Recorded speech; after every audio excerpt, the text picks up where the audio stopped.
Y ya lo tenemos al colega y amigo Juan Carlos Ruiz, analista político también, para ingresar a esta caldera de temperatura. No es una olla de presión, pero creo que para el gobierno sí, de lo que significa estas últimas horas.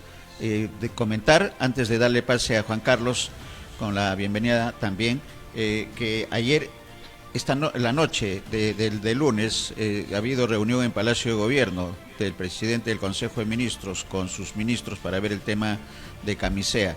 Y lo que queda claro es que hoy día también en el Congreso de la República, el Consejo Directivo en sesión va a ver, y lo está viendo en este momento, la moción que presentó la tercera vicepresidenta Patricia Chirinos para invitar al presidente del Consejo de Ministros para que explique el contenido del tuit relacionado al gas de Camisea. Y sobre el tema, para dar el marco también, señalar lo que dijo también a través del tuit el presidente Castillo, que cualquier renegociación se dará con respeto irrestricto al Estado de Derecho y velando por los intereses nacionales, que creo que puso un poco de orden. ¿Qué dice Juan Carlos? Bienvenido, buenos días, bienvenido Ánfora. ¿Cuál es el comentario de este panorama que tenemos en las próximas horas, Juan Carlos? Bueno, un panorama incierto, evidentemente. Lo que existe es clarísimo, es una crisis ministerial. Ante un anuncio secreto, no secretamente anunciado, ya un secreto a voces, que era la decisión del presidente Castillo de hacer cambio en el gabinete apenas regresara o regresando de su viaje internacional por México y Estados Unidos, donde obviamente el discurso, la narrativa de gobierno fue explícitamente pro inversión, anticomunista, promoción de mercado, invitación a los inversionistas, Estado de Derecho seguro y seguridad jurídica para esas inversiones. Claro, regresa y evidentemente en esta batalla interna que se viene dando al interior del gobierno entre serronistas, castillistas, veronistas y humalistas, esta batalla empieza pues a dar un feo espectáculo porque pone en evidencia la precariedad gubernamental de quienes están conduciendo hoy día el país desde el lado del Ejecutivo. Y esta precariedad que ya sabíamos que existía por los tipos de perfiles, de cuadros de gestión pública que estaban incorporando en la estructura del gobierno central, que ya dejaba mucho que desear, se magnifica y se potencia y se ve en su máxima expresión cuando no se tiene clara una línea de gobierno. Tengo la información, por lo menos hasta el día de ayer, que de hecho los cambios no se harían antes del jueves, de que los cambios incluirían por lo menos 7 ajustes en el gabinete, un enroque, pero 6 cambios completos, y evidentemente quien sería el gran derrotado de esta pugna interna sería el señor Cerrón, que se queda un poco con su operador, que es el señor Bellido, en esta lucha, digamos, por buscar un pretexto que le permita boicotear, demorar o hacer que Castillo cambie de opinión de este cambio de premier y de 6 ministros más, jugando con el tema de Camisea. Evidentemente el tema de Camisea es un pretexto político, es un recurso que se está utilizando con mucha inteligencia, porque claro, es un tema popular porque claro, todo el mundo quiere, si es que después de escuchar al señor Pablo de la Flor, en representación de los empresarios, decir que el modelo de los últimos 10 años sí pues tuvo sus fallas y no logró llevar el gas a Cusco, ¿no? Que es un lugar donde el gas es más caro, ¿no? Porque faltó hacer el ducto, pero que hay que analizar y evaluar a ver cómo hacemos. Entonces te das cuenta de que con ese discurso empresarial tan gelatinoso, tan aguado, tan falto de convicción, evidentemente las fuerzas antisistemas se envalentonan y quieren pasar por encima de todo y queriendo imponer, afortunadamente, con muy mala forma, ¿no? El señor Bellido quiera iniciar una negociación amenazando a la otra parte es evidencia de su precariedad, pero es evidencia también, y nuevamente lo repito y lo he repetido en Ánfora, lo digo constantemente en los podcasts en los que participo, estamos en un nuevo ciclo donde lo político manda sobre lo tecnocrático. Hemos iniciado un ciclo gubernamental político, no tecnocrático. La tecnocracia culminó su ciclo y es la política la que manda. Entonces, no le pidamos al político que sea tecnocrático porque estamos hablando en dos líneas paralelas y por separado, nadie se va a entender. Tenemos que hacer políticas. La única manera de neutralizar estos exabruptos radicales, estos exabruptos sin sentido técnico, es hablando y haciendo política y poniendo a los señores políticos en su sitio con discurso político. Y eso es la tarea que tiene que construir, por un lado, el Congreso, con las fuerzas múltiples que tienen que aglutinar, hacer política, acordar, ¿no? Y ponerle un pare, como por ejemplo la invitación al señor Bellido a decir, oye, ¿de qué estamos hablando, no? Te presentaste al Congreso para pedir el voto de confianza y este tema no estaba en tu agenda de esta manera. Entonces ahora, una explicación. El señor Maraví va a ir este jueves a su interpelación, es decir, el Congreso es una contraparte que tiene que empezar ya a hacer su juego político.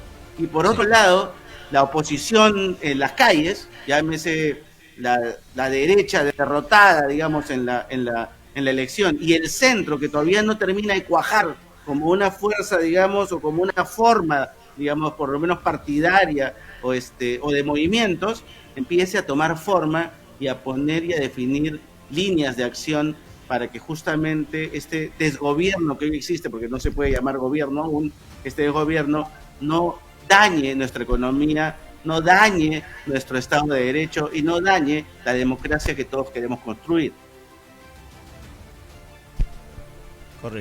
Correcto, Juan Carlos. Y es que es bien difícil actuar políticamente y ser pragmático. Y ahí está el gran problema, incluida el centro, que debería ser el equilibrio entre la izquierda y la derecha en este escenario. No, como bien dices, no cuaja, no ubica su situación en este escenario. ¿Cómo ves, para darle pase también a Miguel Ángel, cómo ves, Juan Carlos, el papel del Congreso de la República en este vaivén? En este vaivén, ya lo acaba de decir alguien tan representativo de la derecha como el congresista Montoya, que van a continuar con el tema de la vacancia presidencial y empiezan con las interpelaciones a los ministros. ¿Cuál es el papel que está cumpliendo el Congreso de la República en conjunto, Juan Carlos? Veo que las fuerzas de derecha, digamos, este bloque de derecha de 50 votos, ¿no? Entre Renovación, ¿no? Que lidera Renovación, y es esta narrativa que lidera Montoya, están haciendo lo que tienen que hacer. Su trabajo es, si hay una voz radical, están poniendo la otra voz radical al otro lado y decir, oye, o te ubicas, ¿no es cierto?, o te alineas, porque esto es un gobierno de división de poderes, o nos vamos a la confrontación. Está bien, es una forma de... El problema es que al mismo tiempo que se lanzan las voces de guerra, o digamos que se alzan en batallas de guerra, estas, vamos a decirlo, como si estuvieran en una batalla, estas eran las consignas, ¿no?, que se da para levantar el ánimo. Al mismo tiempo, la política exige tender puentes. Esto es un trabajo en simultáneo, es cuerdas separadas. Hay que hacer un trabajo de puentes, y en eso entiendo que la presidenta del Congreso está haciendo un trabajo político interesante, inteligente, porque no está radicalizando el discurso, no está fomentando ni promoviendo el enfrentamiento, porque eso sabemos que no nos lleva a nada. Lo que hace es destruir y derruir más esa estructura de Estado de Derecho que nosotros tenemos y que tenemos que consolidar, no al revés, porque si no estaríamos cumpliendo la profecía autocumplida, ¿no?, de agarrar y hacer el trabajo de demolición que algunos radicales de derecha o de izquierda querrían. Entonces, el trabajo más importante político es buscar acuerdos, buscar enlaces y puentes para encontrar puntos en común que nos permitan reconstruir esa estructura de Estado que hoy obviamente se encuentra gravemente invadida por este cambio de cuadros de funcionarios públicos que viene realizando el gobierno de turno, evidentemente, porque tarde o temprano se iba a dar. Hemos hablado hace semanas de que existe, yo lo llamo este desborde regional y esta nueva crisis de Estado, ¿no? Parafraseando a Matos Mar y parafraseando a Kotler, ¿no? Es una combinación de ambos, ¿no? Entonces estamos ante un desborde regional que está provocando una nueva crisis de Estado, y producto de este cambio, si no lo vemos en perspectiva y nos quedamos en el momento de coyuntura, tenemos que ver esto a mediano y largo plazo. O sea, hay un cambio que se va a dar con Castillo sentado ahí, con Boluarte sentado ahí, o con Alba sentado ahí, o con quien esté sentado ahí. Ese cambio se va a dar, ya se inició. O somos conscientes y administramos este desborde regional de una manera adecuada y dándole la prioridad que tenemos que darle en términos de políticas públicas, en términos de normativa y legislativo, en términos de representación, en términos de fiscalización a las regiones, y le damos el lugar que ahora les corresponde en la agenda país, o si seguimos negando la realidad, ¿no es cierto?, y seguimos creyendo que Lima es el país, estaremos obviamente condenados a producir monstruos sociales o monstruos políticos como alguna vez creamos a Sendero. Entonces, nosotros producimos un Sendero y ya sabemos que somos capaces, cuando nos volvemos tontos y obtusos, o sea, ya sabemos que somos capaces de producir esperpentos como fue Abimael Guzmán y Sendero Luminoso. Entonces, no volvamos a cometer el mismo error, no volvamos a cometerlo. Esa es creo la lección aprendida de los 80 y 90 que debemos recordar ahora para no repetir esos derramamientos de sangre insanos en nuestra historia. Y lo cierto, Juan Carlos, y le doy el pase a Miguel Ángel, que quien tiene el poder de cambiar y tender los puentes, la única persona es el presidente Pedro Castillo, y esa es la gran responsabilidad histórica que tiene. Miguel Ángel. Así es, he escuchado con atención los comentarios que ha formulado Juan Carlos y coincidimos definitivamente en los diferentes aspectos que él ha planteado. Hay algo más que creo que es importante. El Congreso de la República en este momento ha tomado prácticamente su papel como si estuviese en una suerte de guerra, sin necesidad, por supuesto, de considerar que también es parte el Congreso de una negociación del poder. Y aquí lo que se trataría, en todo caso, en la teoría de la negociación, es ganar. Porque de lo contrario, si solamente va a considerar censura o vacancia en sus planteamientos, lo único que va a encontrar es justamente un resultado totalmente negativo para el país. Creo que la práctica política que está demostrando Pedro Castillo demuestra una improvisación tremenda. El asunto es quién le hace entender, quién además está haciendo el soporte político, porque el soporte político que lo haya encumbrado como jefe del Estado es Perú Libre, pero Perú Libre, como sabemos, está caminando con los zapatos al revés respecto de lo que representa el presidente Castillo. Y entonces por eso tenemos una suerte de contestatario como presidente del Consejo de Ministros, Guido Bellido, con discursos que son totalmente desacertados. Ya lo hizo respecto del embajador Óscar Maurta cuando estaba en plena gira presidencial en México y Estados Unidos. Lo vuelve a hacer ahora con el tema del gas de camisea. Y me imagino más adelante cualquier cosa puede ocurrir.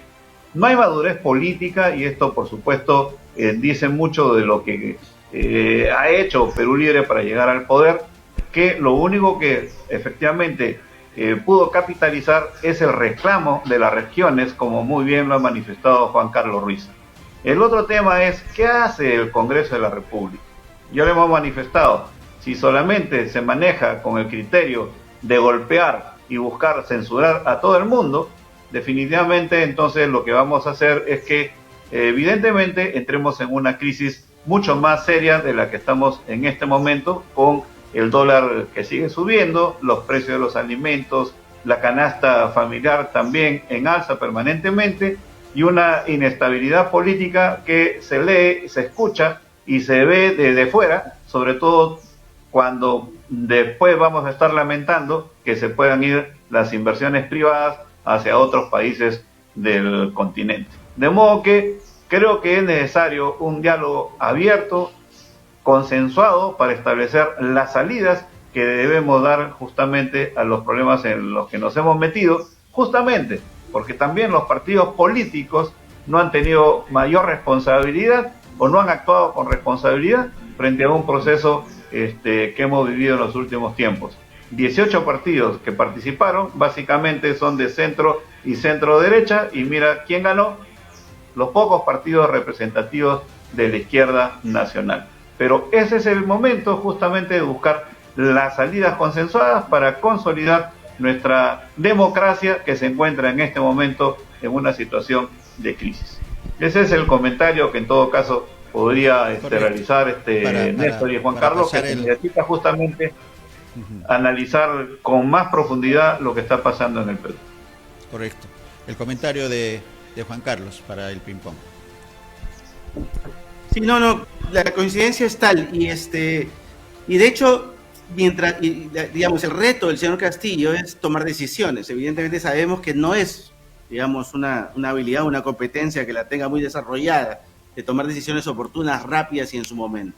Sabemos que le cuesta, o sea, de pasar pues de administrar un tema sindical o administrar un tema en Chogur y llegar pues a Palacio de Gobierno es complejo, y entendemos que es un proceso complejo y demora, pero tiene que asumir ya que es el presidente de la República, que tiene que asumir ya que tiene que tomar decisiones, y tiene que asumir ya que tiene que definir una línea por la cual debe ir. Entiendo por todas las repercusiones que hemos tenido y hemos escuchado del viaje al exterior que hizo a México y a Estados Unidos, que la decisión es moderar el tema, ir por una postura de centro-izquierda moderada y hacer que el mercado funcione con un proceso de inclusión adecuado. Incluso concibiendo la negociación con el tema del gas de camisea, pero concibiéndola como una negociación, no como una amenaza o como un recurso para poder literalmente boicotear un proceso de cambio de ministros. Es decir, de hecho también el dato de que él ya esté formando con este grupo de maestros su partido magisterial popular, que obviamente reemplazaría su posición como miembro de Perú Libre, del cual pediría incluso licencia inicialmente y después pasaría a formar, quiere decir que hay un trabajo en donde él está trabajando con un grupo de gente que no es el señor Cerrón ni es el señor Bermejo, evidentemente, una base social distinta o base partidaria distinta.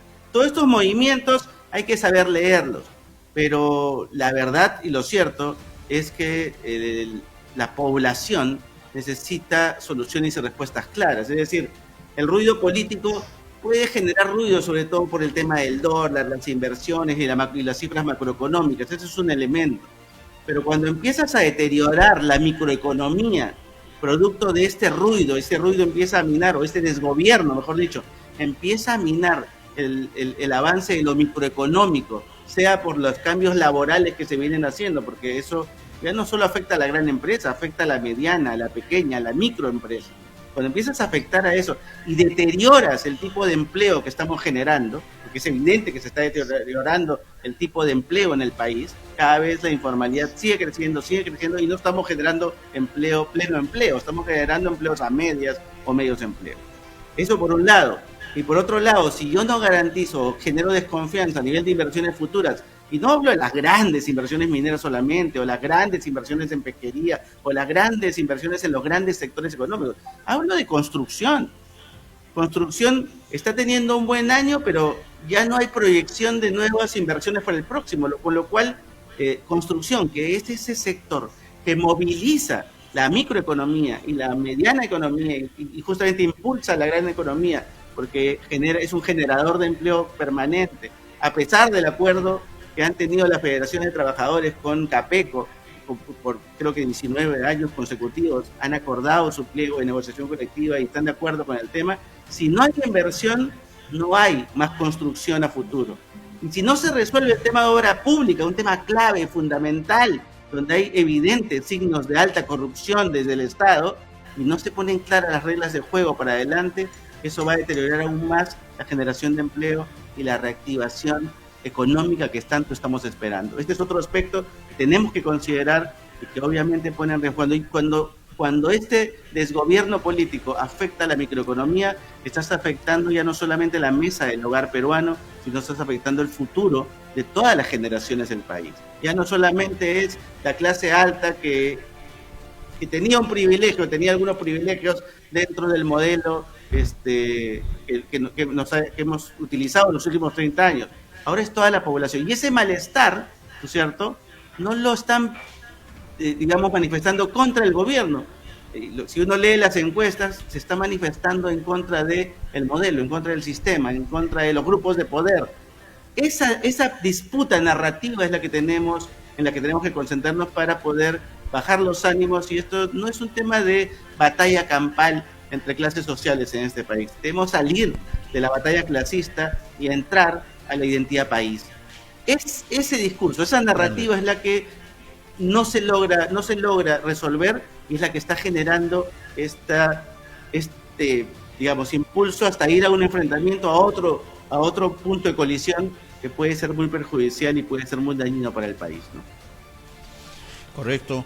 Y Juan Carlos, esta interpretación y esta lectura que tenemos sobre la realidad y de lo que tiene que hacerse, evidentemente también lo tienen los gobernantes y los decisores, que tienen la responsabilidad de satisfacer las necesidades de quienes han votado por Pedro Castillo, que son los que están esperando esta especie de coherencia en el discurso y en la acción del gobierno nacional y también del Congreso de la República y quienes participan ahí. Y entremos al tema de las encuestas, que también la acabas de señalar, cómo está el escenario para el presidente Castillo, el Ejecutivo y el Congreso de la República. Evidentemente la desaprobación es alta con respecto a estos dos poderes del Estado, pero también hay un escenario que es el barómetro de confianza, y que quisiera el comentario, barómetro de confianza que mide más el tema de la imagen del país en el contexto internacional. ¿Qué interpretación, qué lecturas tienes, Juan Carlos, sobre estos temas?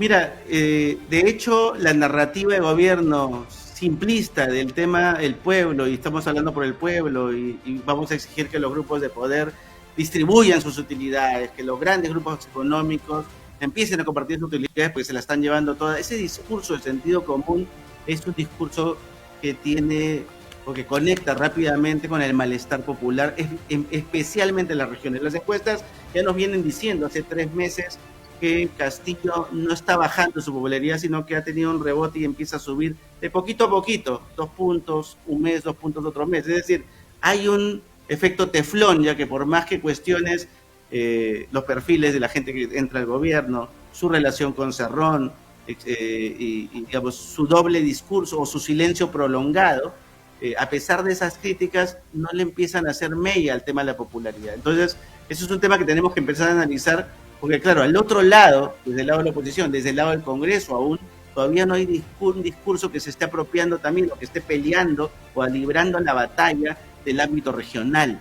Y eso es lo que se necesita. Así como necesitamos que la derecha empiece a movilizar gente, no solamente pues en San Isidro, en Miraflores y en Los Olivos, digamos, digamos cuando son agresivos y logran salir de la caja, necesitamos que se vuelquen a las regiones. Es decir, esto es una campaña país, una campaña regional, donde hay que poner narrativas en conflicto, hay que combatir las narrativas y pelear el sentido común. Y eso es parte fundamental de este reposicionamiento, de esta reconstrucción de lo que debemos construir hacia el futuro. Y las encuestas nos están diciendo eso. No es casual que Castillo salga desaprobado en Lima, pero claro, por el peso de Lima, aparentemente sale desaprobado en todo el país, pero cuando sacas a Lima, las regiones le están dando su respaldo. Entonces, hay que empezar a leer eso. ¿Qué está pasando? ¿Somos 2 países? Alguna vez cuando presentamos la encuesta de Elman, la electoral, donde detectamos antes que las demás encuestadoras al señor Castillo en esa foto final, hablamos de 5 países diferentes, habíamos distribuido las regiones de 5 países de acuerdo a los pesos electorales, pero también tenemos que pensar ese país en lógica de circuitos económicos, tenemos que pensar en ese país en lógica de construcción futura, de conectividad, de infraestructura. Entonces, hay muchas piezas que hay que rearmar en el país y en donde podemos conectar costa, sierra y Amazonía. Si no somos capaces digamos, de armar estos corredores, digamos, territoriales, esta nueva estructura o esta nueva distribución territorial del país, difícilmente vamos a salir de ese proceso de centralización inconcluso, a medias, en donde, claro, hemos confundido regionalización con departamentalización y sigue poniendo en riesgo ese proceso a medias, la forma de planificar nuestro futuro. Esto es en el fondo, y las encuestas lo están reflejando aparentemente dos Perús distintos que no se logran conectar, ¿no? Hay que conectarlos, o aprendemos a leer las encuestas, o si no, ¿para qué las hacemos, no? Totalmente, totalmente. Miguel Ángel. Es importante considerar efectivamente la voz de las regiones. Lo hemos dicho permanentemente aquí, tanto con el gobierno de Pedro Castillo como también los anteriores gobiernos. Y lamentablemente con Pedro Castillo, que evidentemente capitalizó de alguna manera los reclamos del Perú profundo, ahora no se ve que estén trabajando justamente para resolver todas y cada una de las demandas embalsadas en estos amplios sectores del país. Y me parece, porque lo estoy observando por la actividad pública que uno está efectivamente involucrado, que lo que están haciendo es solamente repartir sus tarjetas de presentación o, en todo caso, participar en cada uno de los eventos públicos, pero de gestión nada. Y entonces eso lo estamos viendo también, salvo algunas excepciones de sectores, cuando tú lees el diario oficial El Peruano, las diferentes normas que se están, por ejemplo, publicando. Y además contrastas con la cantidad de problemas, la cantidad de protestas que están generándose ya especialmente en el sur del Perú. Y cuando estás observando, por ejemplo, que respecto de la promoción de la inversión privada, no hay, digamos, medidas concretas a pesar de las palabras de Pedro Franque. Y con respecto, por ejemplo, a la asignación de recursos, tal como lo han reclamado los gobernadores regionales en el GORE de Iquitos, no están justamente reactivándose como se supone debería hacerse para resolver los problemas puntuales de la economía, agravada, por supuesto, esta crisis por la pandemia. Y aquí no estamos viendo ese tipo de acciones. Probablemente las discrepancias al interior del gobierno, al interior del Consejo de Ministros, cada quien se levanta y se pone los zapatos al revés, definitivamente nos va a llevar a una situación de desesperación, como están viviendo, por ejemplo, las madres de las ollas populares. Y eso realmente es triste para un gobierno que efectivamente dice ser que es representativo del Perú profundo. No más pobres en un país rico, pero se necesita acción, se necesita que ya se pongan definitivamente a trabajar. Y no basta con ir a presentarse a los diferentes eventos públicos para hacer campaña proselitista. Eso ya pasó. Ahora se necesita lo que llamamos también la gestión de marketing político o marketing político de gestión gubernamental. Háganlo. Esa es su responsabilidad. Y por supuesto también se necesita convocar a la gente que sabe en cada uno de los puestos claves del gobierno y no estar generando más zozobra, poniendo algunos cuadros que, como digo, solamente han llegado a presentar su tarjeta que los nombran o donde aparece su designación al cargo, pero que hasta ahora no vemos realmente realizaciones. Claro, quizás podríamos decir que somos muy rápidos en juzgar porque están en 60 días, pero también sabemos, por la práctica de haber trabajado en el sector público, que cuando se pone a alguien efectivamente al frente de un ministerio, un viceministerio, una dirección general, demuestra de inmediato su efectividad, cosa que no está pasando en este momento. Y no creo que me esté equivocando, porque igualito, pensemos qué es lo que tienen que hacer, por ejemplo, respecto a la reactivación de la economía. ¿Hay algún resultado? Ninguno. Lo único que hemos hecho es generar más zozobra, aumento de las tasas para los impuestos para el sector minero, solicitado por Pedro Franque, inclusive ante el Fondo Monetario Internacional, decir que tía María no va, así como antes Conga no va y Conga no fue. La tía María tampoco no va a ir. Ahora tenemos el tema del gas de Camisea. En fin, ¿cuántos otros proyectos se van a quedar paralizados? Y ojo, que tenemos una cartera de más de 56 mil millones de dólares solamente en minería. Entonces, ¿de qué gobierno hablamos que va a propiciar, por ejemplo, la solución a los problemas de pobreza y pobreza extrema que estamos viviendo en el Perú?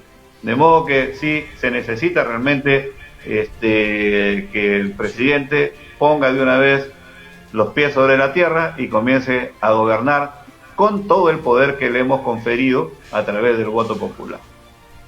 Pragmatismo, coherencia y acción inmediata, esas creo las conclusiones.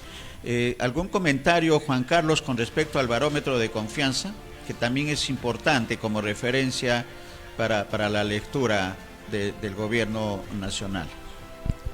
Sí, bueno, pues ustedes saben que junto con Edelman, que es nuestro aliado, digamos, a nivel internacional, nosotros estamos afiliados a Edelman a nivel mundial, presentamos la semana pasada, el día miércoles, el barómetro de la confianza en el Perú. Este barómetro de la confianza es un estudio que se hace a nivel de 21 países, se ha hecho esta vez, el último, 28 países, perdón, a nivel mundial, en el cual lo que se ha evaluado es la confianza que tiene la población o la ciudadanía en 4 estamentos importantes. Uno es los medios de comunicación, otro es el tercer sector o la sociedad civil organizada, otro es el sector privado y otro es el sector público estatal, ¿no? O gubernamental. En general, respecto al año pasado, la pandemia y digamos la situación actual a nivel mundial y especialmente América Latina ha generado que los niveles de desaprobación tanto del mundo público como de los medios de comunicación se tengan una desplomada, ¿no? Esto se atribuye obviamente a gobiernos que no han sido eficaces para poder contener el tema de la pandemia, que no han sido eficaces en ordenar el tema público o digamos, poder utilizar la infraestructura porque no la hay, porque es muy precaria, y también en medios de comunicación que atraviesan pues esta transformación digital que cada día deja al periodista tradicional y el periodismo tradicional en jaque, porque hoy en día, gracias a las redes sociales y el mundo digital, cualquier ciudadano puede generar contenidos, cualquier ciudadano puede tener una audiencia, cualquier ciudadano se puede convertir en periodista de facto, ¿no? Por llamarlo de alguna manera, si logra tener un conjunto de seguidores. Entonces, estos 2 estamentos han perdido seriamente confianza a nivel de sus indicadores. En menor medida lo ha tenido la sociedad civil organizada y los grupos empresariales. Pero lo interesante del estudio a nivel Latinoamérica, y estamos justamente desarrollando todo el tema para poder incluir a Perú el próximo año en este estudio mundial. Este estudio se presenta todos los años en el Foro Económico de Davos, ¿no? Económico Mundial. El gran descubrimiento es que en este deterioro de la confianza, quien sigue o quien se convierte en un actor importante para generar confianza ciudadana es el gerente de la empresa en la cual la gente trabaja o el dueño de la empresa en la cual las personas trabajan. Y nos referimos a todo nivel empresarial, no solo las grandes empresas, sino medianas, pequeñas y microempresas. Entonces, el rol histórico que parece que tendría el dueño de empresa o el gerente de empresa para poder desarrollar niveles de confianza ciudadana es un rol que tenemos que ver de otra manera. Pero para eso tenemos que tener pues un empresario de avanzada, un empresario que vea que tiene que desarrollar un discurso político, una acción política aparte de su acción empresarial, que tiene que tener empresas con propósito, que tiene que tener empresas con inclusión, es decir, no un empresario retardatario, anacrónico y antiguo, un empresario moderno que esté viviendo con visión a futuro lo que vendrá después de cuando tengamos que salir a reconstruir, o cuando pues ya lo estamos haciendo, esta nueva normalidad que evidentemente no va a ser igual, sino distinta a lo que fue antes de la pandemia. El mundo cambió, o lo asumimos de una vez y reconstruimos lo que hay que reconstruir de las nuevas maneras, con las nuevas formas, con los nuevos protocolos, con las nuevas conductas y comportamientos, o vivo atado al pasado y me moriré pues pensando que siempre el pasado fue mejor. Y eso simplemente no existe, lo que existe es el pasado es distinto al futuro. Nada más.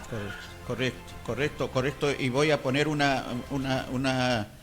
flyer para que queda como tarea, creo, o para un comentario muy breve de cada uno de nosotros, porque tiene que ver con los medios de comunicación y con los periodistas en este escenario de virtualidad también en la que estamos.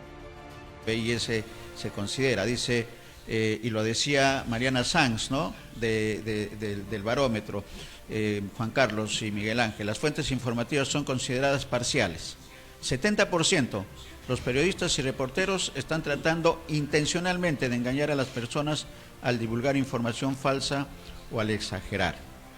69%. La mayoría de las fuentes informativas se preocupan más en mantener una línea ideológica o una postura política que en informar al público.